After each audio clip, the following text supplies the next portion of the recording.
This is a collection of sayings and aphorisms I've collected over the years about military leadership. One saying is, you recruit soldiers, but you retain families. This means, of course, that we can't just look at our own employees and stop there. We're actually employing families. That's all the people in it, moms and dads and children and everything else. Now, of course, they don't have a direct bearing on our business, but they are certainly affected by it, and they can affect the attitude of our employee about the business. Another concept is trust. It doesn't come easy. It can always be lost quickly, and to restore it is incredibly difficult. In any business, whatever it takes, it starts at the top, and therefore the senior leadership must walk the talk. Leaders must be explicit about core values and then talk about them and train about them constantly. There was an old saying at McDonald's that the head of McDonald's, Ray Kroc, the original developer, said that McDonald's stands for quality, value, service, and cleanliness. And he repeated that over and over and over again in every meeting he had. And one day somebody said to him, well, Ray, why do you keep saying quality, value, service, and cleanliness? Quality, value, service, and cleanliness. And Ray Kroc said, you know, if I fail to mention those four key values every day, McDonald's will not meet those values, will slip. And that's, even though it's boring to me and boring to everybody else, that's why in every meeting, on every day, I'm going to say, remember, McDonald's stands for quality, value, service, and cleanliness. And it's interesting that the firm now has well over 10,000 restaurants. So he must have had something that was right about that. A leader makes values a part of every professional evaluation, and that is specifically to make values part of every evaluation and part of every person's highest thoughts. In essence, what a leader is trying to do is change behaviors.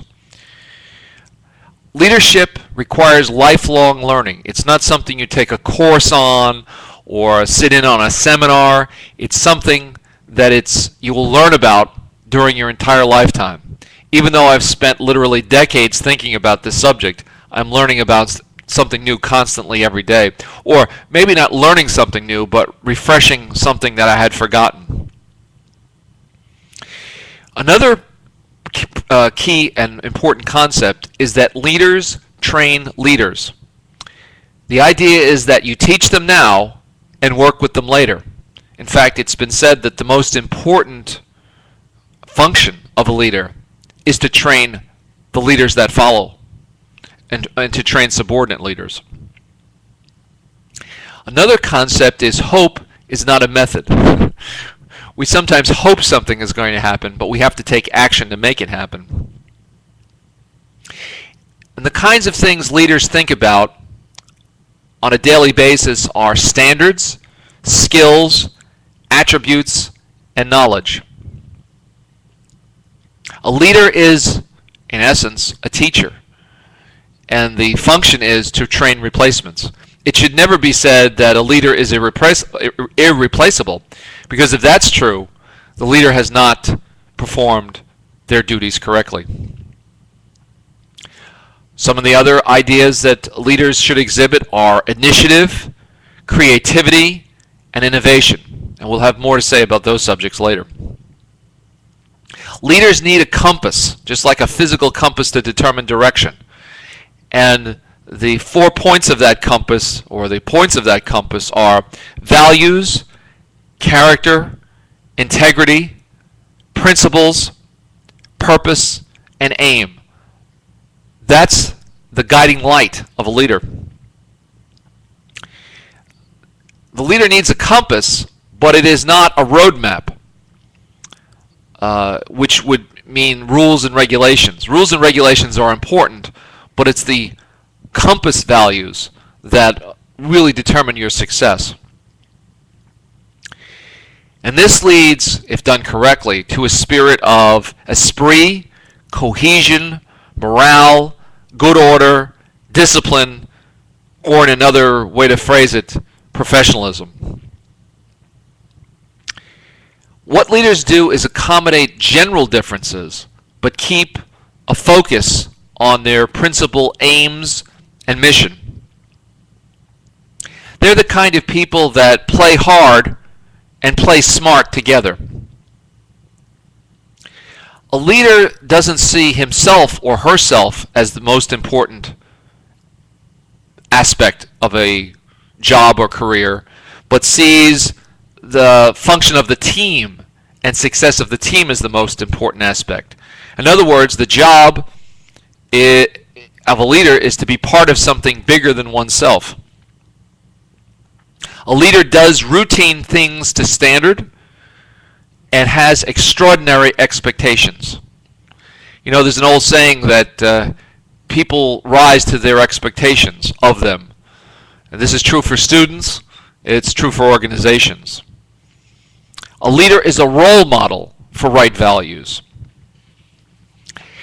And I suppose we could finish this particular talk with a discussion of character. Character could be defined as two points to it. Number one, knowledge. That is, what is the right thing to do under the circumstances. And equally as important, courage. Do the right thing in every circumstance. And that is not often done.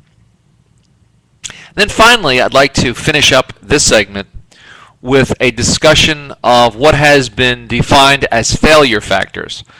These are the items that have been proven to derail generals. It's very hard to become a general, but once you're there, it's very easy to get derailed if you fall into the trap of some of the following points.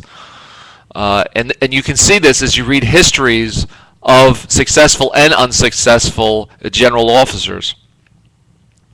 The number one item on the list, incidentally, is sex. The second is a concern for money. The third is an overemphasis on power. The fourth is ego. The fifth is avarice and greed. The sixth is vengeance or retribution. These 6 things taken together can derail anyone as a leader. Well, these have been just some brief thoughts of sayings and aphorisms that I've collected over the years. And in future editions, we will go into various books that I've come across that I found to be particularly helpful in a study of leadership. I look forward to having you join me for the next segment. Have a great day. Talk to you soon. Bye-bye.